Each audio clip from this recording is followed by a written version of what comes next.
अस्सलाम वालेकुम नाजरीन, आप देख रहे हैं ACN न्यूज़ HD और मैं हूं मलिक खुर्शीद हसन। आइए आपको लिए चलते हैं संजावी ज़ियारत बलोचिस्तान।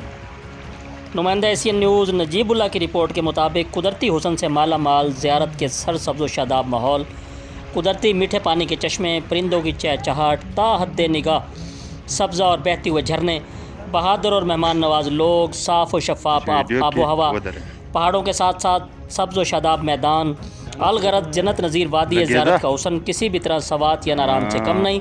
अगर हुकूमत इस पर तवज्जो दे तो सेहत के ज़रिए कौमी ख़जाने को लाखों करोड़ों का फ़ायदा होने के साथ साथ मकामी लोगों को रोज़गार भी फराहम कर सकती है।